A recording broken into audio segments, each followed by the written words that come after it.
इसरो का सूर्ययान प्रधानमंत्री नरेंद्र मोदी के दिल के बेहद करीब ये मिशन है।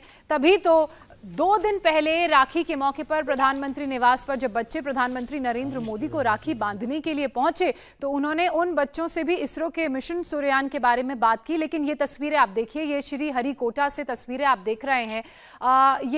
जो तस्वीर आप देख रहे हैं वो इस लिहाज से भी खास है क्योंकि यही कोशिश होगी कि सूरज के चक्कर लगाए और ये वही सूरज है जिसके चक्कर लगाते हुए आपको हमारा ये सूर्ययान मिशन नजर आएगा। हालांकि टेक्निकली अगर समझें तो एक L1 पॉइंट है जहां सूरज और अर्थ दोनों का ग्रेविटेशनल फोर्स जो है वो कम हो जाता है और जब ऐसा होता है तो तब स्पेसक्राफ्ट को एक ऐसा माहौल वातावरण मिलता है कि वो L1 पॉइंट के चक्कर लगा सके। लेकिन आम भाषा में लोग इसे इस तरह से समझ रहे हैं कि वो वहां पहुंचेगा, सूरज के चक्कर लगाएगा और पूरी स्टडी करेगा। देखिए, जहां एक तरफ श्री हरिकोटा में सनराइज हो चुका है तो वहीं दूसरी तरफ आज इसी सूर्य को पढ़ने के लिए एक मिशन की शुरुआत हो रही है जो अपने आप में बेहद खास है और बाकी देशों से इसलिए अलग है क्योंकि जो सूरज का कोर है यानी कि जो कोरोना है वहां कुछ और ज्यादा डिस्टेंस तक स्टडी करेगा जो किसी और देश ने अभी तक नहीं किया है। साथ ही यह जानने की भी सबसे पहली और प्राइमरी कोशिश होगी कि क्यों जो सूरज का कोर है यानी कि जो सेंटर है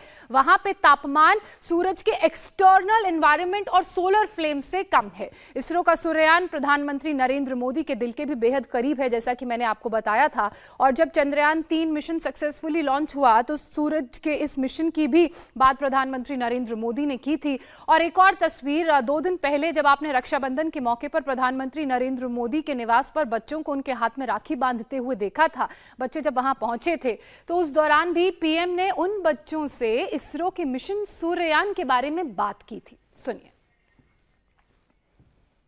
2 सितंबर को क्या होने वाला है?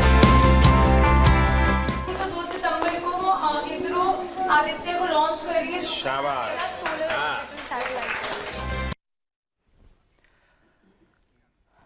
तो बच्चों के बीच भी जागरूकता प्रधानमंत्री नरेंद्र मोदी पैदा करते हुए और जब उन्होंने पूछा कि 2 तारीख को क्या होने वाला है, बच्चों ने जवाब दिया तो बेहद ही उत्साहित प्रधानमंत्री नरेंद्र मोदी नजर आए। और ये वही बच्चे हैं जो भारत का भविष्य हैं और बहुत से इनमें से ऐसे बच्चे होंगे जो आने वाले दिनों में इस तरह के मिशन का हिस्सा होंगे। एक बार फिर से सुनिए, जब प्रधानमंत्री ने पूछा कि 2 सितंबर को क्या है तो बच्चों ने क्या जवाब दिया। 2 सितंबर को क्या होने वाला है? तो 2 सितंबर को इसरो आदित्य को लॉन्च करेगी। शाबाश। टी राघवन मेरे सहयोगी श्री हरिकोटा से इस वक्त लाइव हमारे साथ जुड़ चुके हैं। टी राघवन, श्री हरिकोटा में किस तरह की तैयारियां चल रही हैं वो आप बताइएगा, लेकिन पहले ये जो तस्वीरें सामने आ रही हैं, सूर्योदय वहां पर हो चुका है और बेहद ही खास तस्वीरें हैं। वो सूरज जो बहुत ही खूबसूरत पृथ्वी से लगता है, अब उसकी स्टडी करने के लिए एक मिशन लॉन्च किया जा रहा है 11:50 पर। तो ये तस्वीर जो हम पृथ्वी से देख रहे हैं और जब वहां पर हमारा स्पेसक्राफ्ट पहुंचेगा वो जो तस्वीरें भेजेगा वो कितनी अलग और दुर्लभ होंगी। जी बिल्कुल, देखिए ज्योत्सना, सतीश धवन स्पेस सेंटर श्रीहरिकोटा पर जहां पर हम खड़े हैं, यहां पर बिल्कुल इस लॉन्च पैड कह सकते हैं उसके ठीक ऊपर जो है सनराइज हो चुका है। बहुत महत्वपूर्ण बात है कि ये मिशन जो है बहुत कॉम्प्लेक्स है और जिस रॉकेट के जरिए इस मिशन को भेजा जा रहा है उसका एक फुल स्केल मॉडल यहां पर लगाया गया है। आप देखिए, PSLV आपको नजर आ रहा होगा, ये उस रॉकेट का फुल स्केल मॉडल है जिस रॉकेट की मदद से आज हम सूर्य को स्टडी करने जा रहे हैं।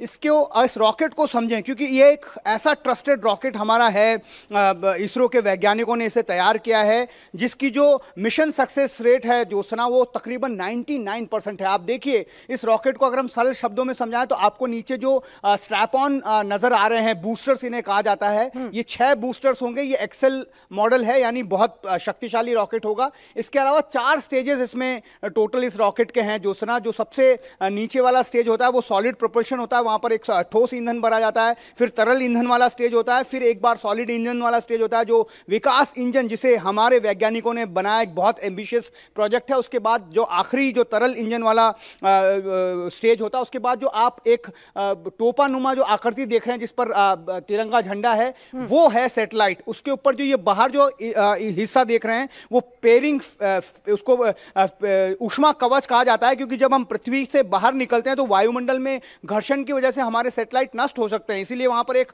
ऊष्मा कवच जो है उसे डाला जाता है। और ये स्टेज बाय स्टेज जो रॉकेट है वो स्टेज बाय स्टेज अलग होता हुआ सैटेलाइट को उस उपग्रह पर लेकर जाता है। एक बार फिर अगर हम आपको तस्वीरों के जरिए समझाएं तो देखिए सतीश धवन स्पेस सेंटर के एंट्रेंस के बिल्कुल ठीक आपको यहां पर सनराइज होता हुआ नजर आ रहा है, और ये वही सन है जिसकी स्टडी करने के लिए आदित्य L1 मिशन जो है यहां से जा रहा है। जहां तक मौसम की बात कर लें, आसमान बिल्कुल साफ है, जो टेम्परेचर है वो 34.1 डिग्री सेल्सियस यानी बिल्कुल माकूल है, और जो विंड स्पीड है वो 0.03 पर मीटर पर सेकंड है। तो ये भी बहुत ही ज्यादा कह सकते हैं कि आसमान भी जो है, आज का मौसम भी इस लॉन्च के साथ है। इसीलिए लगातार जो दुआएं देश की जा रही हैं कि ये सब लॉन्च बहुत जटिल होते हैं, सफल हो जाएं। हमने देखा कि इसरो के चेयरमैन खुद तिरुपति बालाजी मंदिर गए थे जो यहां से 70 किलोमीटर दूर है। यहां पर जो लोकल देवी टेम्पल है चेंगलम्मा परमेश्वरी मंदिर, वहां पर भी वो गए, वहां पर भी उन्होंने पूजा अर्चना की। तो सब देश की दुआ है कि आज का ये मिशन हमारा कामयाब हो जाए। जहां तक लॉन्च की बात है, हम 100% कॉन्फिडेंट हैं, क्योंकि जो PSLV रॉकेट है वो अपना काम जरूर करेगा, लेकिन उसके बाद की यात्रा जो है वो काफी चुनौतियों से भरी हुई है। यात्रा चुनौतियों से भरी जरूर होगी, लेकिन भारत हर चुनौती को पार कर सफल रहा है, ये चंद्रयान 3 मिशन में हमने देखा है, और यही उम्मीद आदित्य L1 मिशन से भी की जा रही है। राघवन, एक छोटे से ब्रेक के लिए मैं रुक रही हूं। इंडिया टीवी पर यह सबसे बड़ी और सबसे विशेष कवरेज लगातार जारी रहेगी। एक ब्रेक के बाद आपको दिखाएंगे कि क्या है L1, जहां इसरो का सूर्ययान मिशन जाने वाला है। इंडिया टीवी हर वक्त हर जगह डाउनलोड करने के लिए सर्च करें India TV news Google play store या ऐप स्टोर पर।